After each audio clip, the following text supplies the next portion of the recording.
C'est si merveilleux de faire une chronique de peinture en studio et de jouer avec toutes les couleurs qu'on a toujours voulu essayer. Stacy et moi avons été emballés quand Behr nous a approchés pour faire l'essai de leurs couleurs tendance 2021. Elles sont éclatantes mais apaisantes. Elles offrent beaucoup de possibilités et on était enthousiastes à l'idée de les utiliser. On a eu l'idée de créer un espace où s'installer pour relaxer. On a conçu une niche cachée derrière un autre mur, ce qui nous a permis de créer cet espace de rêve en utilisant 3 couleurs.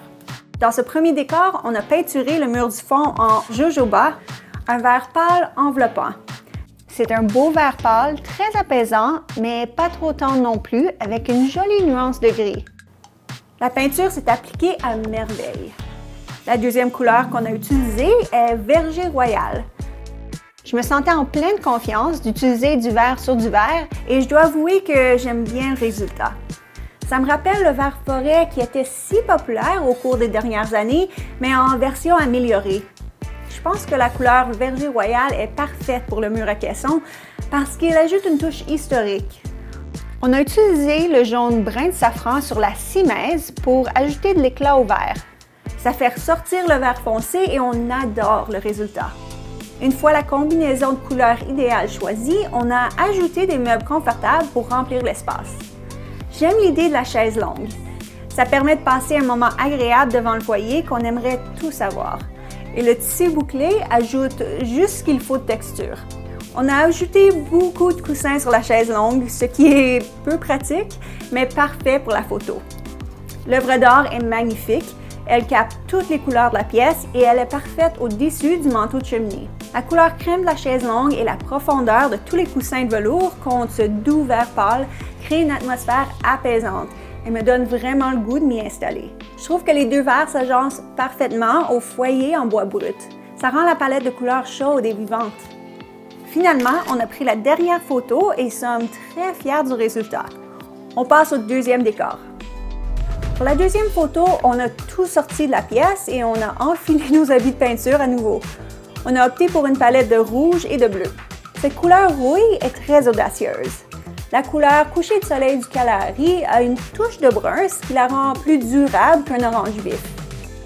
Une fois séché, ça a donné une belle couleur riche. On a ensuite appliqué le bleu nocturne, un marine semblable à un ciel de nuit. L'agencement des couleurs rouille et marine semble gagner en popularité, et je crois que le marine aide à rendre le rouille plus facile à utiliser. Et tout comme le vert foncé du décor précédent, le bleu est remarquable sur le mur à caisson. Pour la troisième couleur, on a ajouté le bleu pâle veste en jean bleu. C'est un superbe bleu pâle avec des teintes de gris mauve. Je crois que de toutes les couleurs, la couleur veste en jean bleu est une couleur très tendance pour l'intérieur. Ensuite, on a ramené les meubles dans la pièce, comme on l'a fait la première fois. On a ajouté un peu plus de texture à cet agencement et on a remplacé les coussins, bien entendu. On a choisi des coussins de plusieurs couleurs pour obtenir, au final, un superbe coup d'œil. On a remplacé la toile. Les deux présentaient une femme, mais cette toile est plus petite et le regard de la femme est saisissant. Avec une toile plus petite, on a été en mesure de décorer le dessus du manteau. Plusieurs vases plus tard, on a obtenu un décor que nous aimions toutes les deux. Le décor est à la fois audacieux et expressif, mais une fois que tout est en place, la pièce est apaisante et invitante. Je crois que ces deux décors seraient parfaits avec du bois moyen, qu'on retrouve dans les meubles du milieu du siècle et que beaucoup de gens possèdent. C'était vraiment génial de travailler avec les couleurs tendance 2021 de Behr, car il y a beaucoup de teintes qui, une fois agencées, donnent un résultat superbe. Depuis quelques temps, on passe beaucoup de temps à la maison et l'ajout d'une de ces couleurs sur vos murs serait un changement bienvenu si vous souhaitez rafraîchir votre espace rapidement tout en faisant une énorme différence.